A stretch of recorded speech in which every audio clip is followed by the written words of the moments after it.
Et voilà Marie Toussaint qui salue le public et qui prend place autour de cette table. Bonjour Marie Toussaint. Bonjour. Merci d'être avec nous dans ce BFM Politique spécial.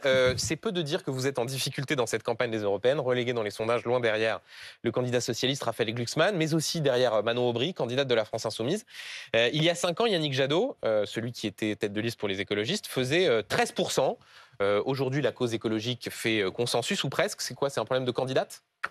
Non, ce n'est pas un problème de candidate. C'est d'ailleurs, je rappelle que Yannick Jadot avait créé la surprise il y a 5 ans. Et donc, j'en appelle à toutes celles et tous ceux qui nous regardent de se mobiliser. L'enjeu du 9 juin, c'est vraiment la capacité de l'Europe à continuer à agir pour le climat. Parce qu'on est dans l'heure de la grande régression environnementale. Tout le monde mène la guerre à l'écologie, en particulier l'extrême droite qui a fait de l'écologie et des écologistes son pire ennemi. Donc on a besoin de se remobiliser, on a besoin de créer la surprise à nouveau dimanche prochain. Et alors, vous pariez sur le fait de créer la surprise, mais on peut quand même commencer à tirer un premier bilan. Qu'est-ce qui ne marche pas dans cette campagne? Est-ce que c'est parce que vous avez un discours qui n'a pas réussi à parler à tous les publics? Est-ce que c'est seulement de la faute des autres? C'est-à-dire ce que j'ai lu parfois dans vos prises de parole de dire qu'au fond, il y a une sorte de grand retour de bâton anti-écologie. Quelle part de responsabilité vous prenez dans les sondages qui, aujourd'hui, même si vous avez raison, ça ne préjuge pas du score d'une semaine, ne sont pas bons? Mais je ne dis pas que je suis parfaite et je ne dis même pas que les écologistes sont parfaits. Mais vous voyez bien, monsieur Duhamel, qu'on n'est pas dans les mêmes conditions qu'il y a 5 ans. Il y a 5 ans, il y avait des mobilisations climat qui réunissaient des millions de personnes à travers le monde. On avait des avancées climatiques portées, y compris par les grands pollueurs. BlackRock, Total, avaient pris des engagements pour le climat. Et aujourd'hui, on est dans des circonstances totalement différentes. Donc, je veux bien vous laisser dire que nous ne sommes pas parfaits. Je prends ma part de responsabilité. Mais la réalité, c'est qu'on est effectivement dans une ère de grand recul. Et vous ne pouvez pas nier le fait que, face à la mobilisation des agriculteurs, face à la mobilisation des agriculteurs qui dénoncent quoi? Un modèle économique qui ne leur permet pas de vivre dignement. Eh bien, la réponse du gouvernement comme de la majorité politique en Europe, ce n'est pas de permettre à ces agriculteurs de vivre dignement de leur travail, mais c'est de laisser tomber toutes les ambitions environnementales à l'heure de l'accélération du dérèglement climatique. Juste, Marie Toussaint, je parlais de Raphaël Glucksmann. Est-ce que c'est pas lui, au fond, aujourd'hui, le vote écolo? Le vote écolo? Quand on voit le niveau où il est dans les sondages... Mais vous savez, Raphaël Glucksmann, alors c'est Raphaël Glucksmann, je l'ai dit, c'est le produit sympa qu'on met en tête de vitrine. Mais regardez sur sa liste. Sur sa liste, on a des gens qui défendent l'A69. C'est une autoroute qui est décriée par des milliers de scientifiques pour son impact sur le climat, sur la biodiversité, sur la justice sociale. Vous trouverez aussi un défenseur d'une piste de ski en plastique dans une aire naturelle protégée magnifique de Méditerranée. Non, c'est pas ça que je dis. Ce que je dis, c'est qu'il n'y a pas d'écologie sans écologistes. Et je crois qu'au fond, celles et ceux qui nous regardent le savent. Si vous voulez de la cohérence, de la clarté, de la constance, c'est avec les écologistes et nous avons besoin de vous. Marie Toussaint, rentrons dans le détail de vos déclarations et de vos propositions. Une de vos déclarations pendant cette campagne a suscité la polémique. C'était chez nos confrères de C'est à vous sur France 5. Le 13 mai, vous disiez, ouvrez les guillemets, on compte jusqu'à 19 clusters de cancers pédiatriques en France liés à ces produits toxiques qui sont partout. Produits toxiques, vous évoquiez le glyphosate, ce qu'on appelle les polluants éternels, les PFAS. Le journal Libération, nos confrères de Libération ont vérifié de façon extrêmement minutieuse vos propos en interrogeant Santé publique France, des spécialistes des cancers pédiatriques. Conclusion d'une de ces expertes, à ce jour, aucun excès de cas de cancer pédiatrique n'a été relié à une cause environnementale particulière. Vous qui dites sans cesse vouloir vous appuyer sur la science, Marie Toussaint, ça c'est quand même problématique sur un sujet aussi grave d'être à minima imprécise, sinon carrément de proférer une contre-vérité. Alors, monsieur Duhamel, je vous remercie d'abord de me poser cette question parce que c'est une question centrale. Je veux, et les écologistes veulent, faire de la santé la boussole des politiques publiques européennes.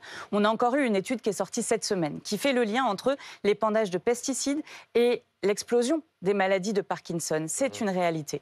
Vous l'avez dit, il y a 19, même Santé publique France a ouvert 20 dossiers de clusters pédiatriques. Ce que j'ai dit sur cet avis... Vous dites que c'est des clusters pédiatriques. Santé publique France ouvre des enquêtes quand il y a... Alors, elle en a ouvert un certain... Alors, et là, les experts... Parlons de Santé publique France. Non, mais attendez, juste la question, elle est extrêmement précise. Vous avez tous les spécialistes des cancers pédiatriques, du lien qu'il peut y avoir entre ces maladies et les produits sanitaires, disent on ne peut pas tracer un lien. Et vous arrivez à la télévision et vous dites, à cause de ces produits-là, il y a 19 clusters de cancer pédiatrique. Alors, Est-ce qu'il y a une forme de mea culpa à faire sur le fait d'être allé trop vite, d'avoir dit ce genre de choses?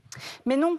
monsieur Duhamel. Donc vous maintenez en dépit de tout Mais je vais vous ce que disent expliquer, les parce que experts. ce que vous avez repris de mes propos n'est pas exactement ce que j'ai prononcé. J'ai dit, on a aujourd'hui des maladies qui explosent, le diabète, l'obésité, des maladies chroniques, des perturbations du système endocrinien, des cancers. Vous savez, l'Agence européenne pour l'environnement... Je vous cite au mot près dans cette émission. Vous avez pris la fin de ma phrase. Je citais toutes ces maladies avant de citer et les alertes sur les clusters pédiatriques. Maintenant, faisons un point. C'était pas les alertes. Faisons un C'était point, des clusters de une cancer seconde. pédiatrique liés Santé à publique ces produits France toxiques. a ouvert jusqu'à 20 dossiers, un de plus que ceux dont j'étais informée, 20 dossiers pour aller regarder ce qui se passe. Dans un certain nombre de cas, ils ont dit, mais en fait, il n'y a pas de surcas, d'excès de cancer. Et donc, les dossiers ont été fermés. Il y a un certain nombre d'autres cas dans lesquels on a constaté ce qu'on appelle un excès de cas, tout cancer ou leucémie. Il n'y a pas eu, dans le cadre des recherches de Santé publique France, une cause qui a été déterminée comme étant responsable. Aucun excès de cas de cancer pédiatrique n'a été relié à une cause environnementale particulière. Une cause, monsieur Duhamel.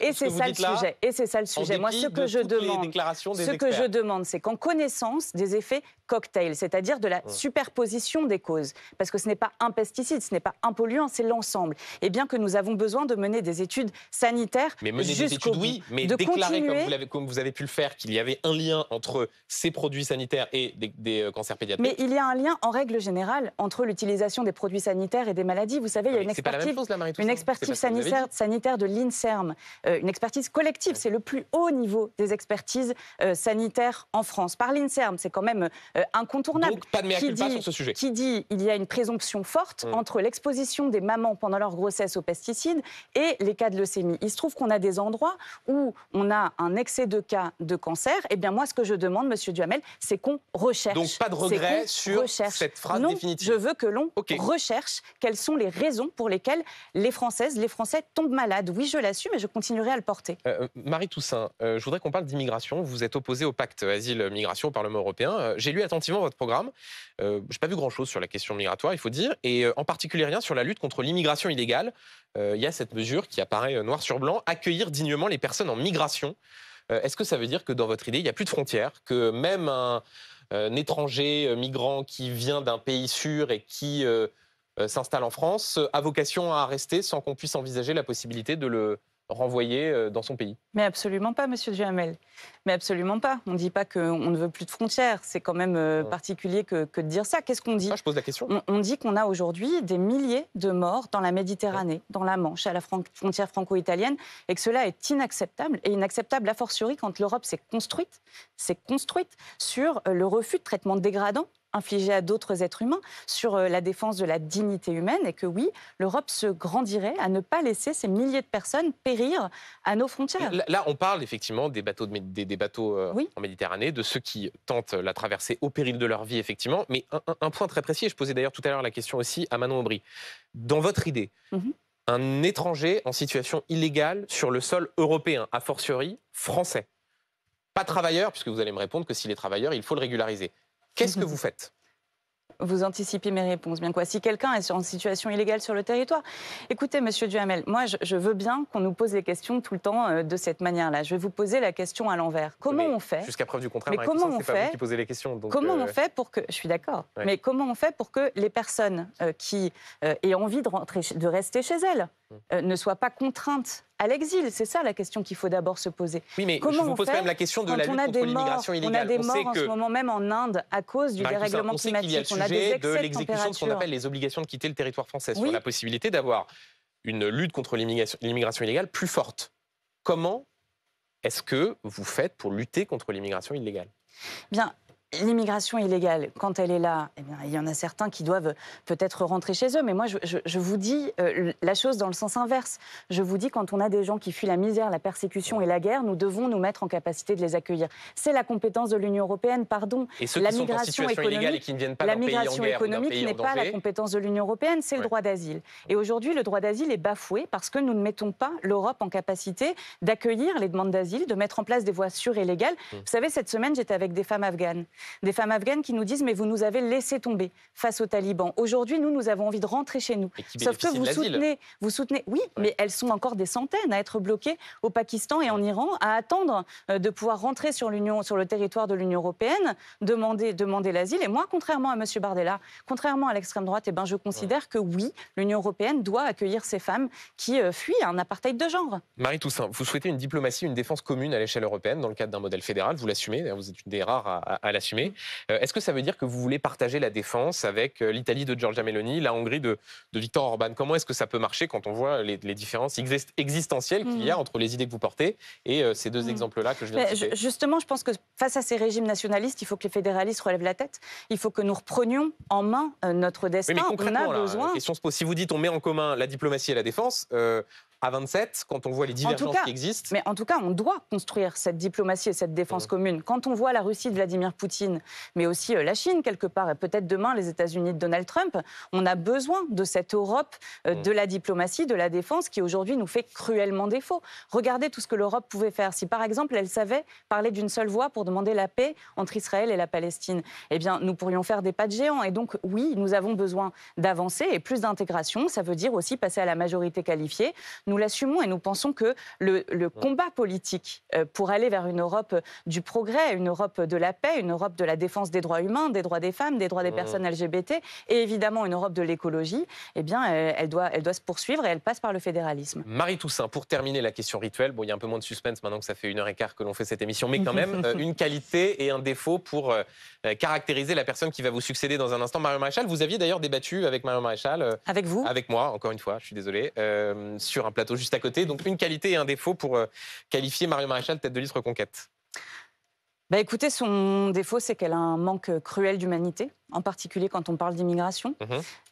Sa qualité, ce serait que c'est une battante, elle est combative, elle défend ses idées, des idées nauséabondes, ce qui la rend d'autant plus dangereuse. Merci beaucoup, Marie Toussaint, d'avoir participé à ce BFM Politique spécial élection européenne.